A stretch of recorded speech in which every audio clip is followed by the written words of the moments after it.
Bigyan lang ito kay Brian.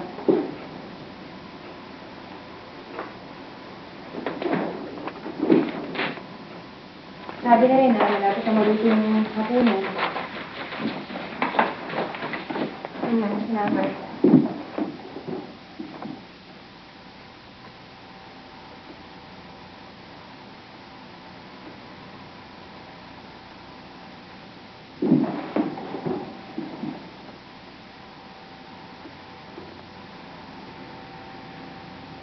Ano bang problema mo, Mimi?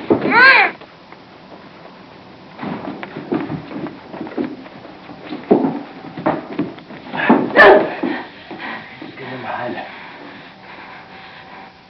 Mahal? At sino nagmamahal sa akin? Ikaw!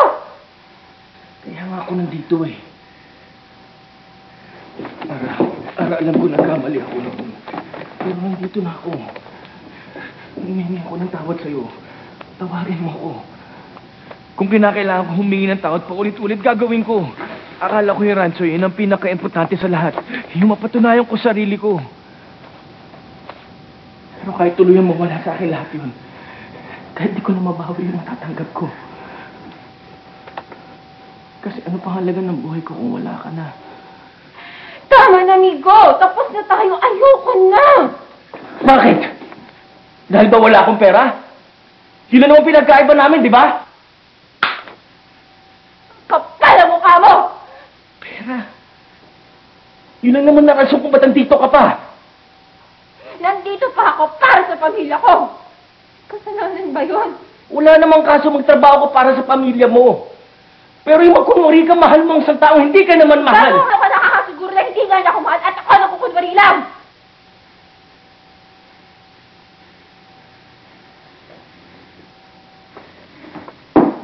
Miko, ang tagal mo akong hindi kinausap. Wala kang alam kung paano yung buhay ko dito o kung ano yung nararamdaman ko. Mahal kita, Ara.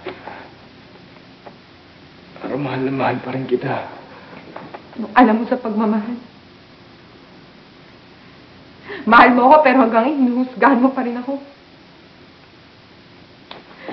Mahal mo ako pero hanggang ngayon hindi mo pa rin ako maintindihan.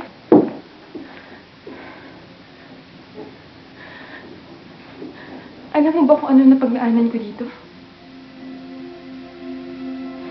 Yung araw-araw, naghihirap ka. Napapagod ka. Nalulungkot ka. Pero kailangan mong labanan yun. Yung kahit nung gustong-gusto mo nang umiyak. Umuwi. Umayas. Hindi mo pa rin magawa. Kasi meron kang pamilya na umaasa sa'yo.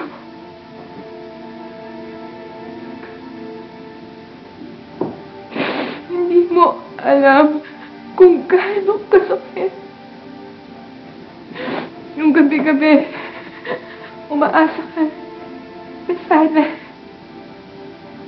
sana pagkatapos ng ilang buwan pagtitiis, sana marinig ko na yung boses mo. Sabihin mo sa akin na, Ara, naiintindihan na kita. Napatawad na kita. Hihintayin kita. Pero hindi ka tumatay. Ikaw nagpatigas ka.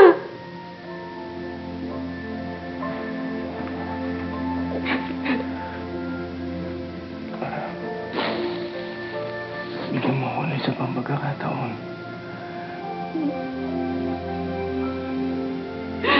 Ayoko na, Miko.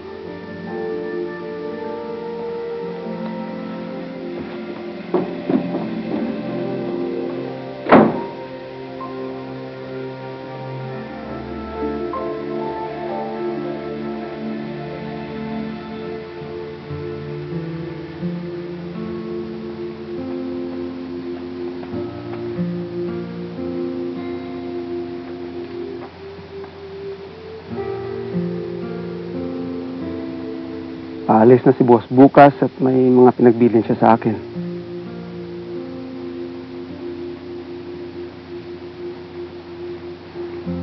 Kung mahal mo talaga siya, Miko, hahayaan mo na siya. Hindi mo naguguloy ng buhay na pinaghirapan niya.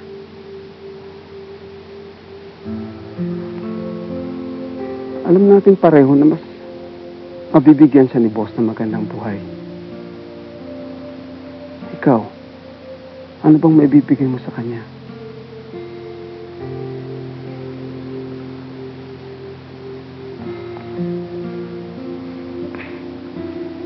Just make sure you and Dodong stick to the schedule. Yes. Take care.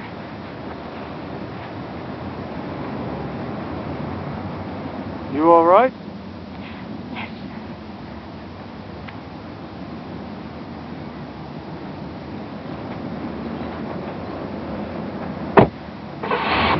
Bye. Bye now.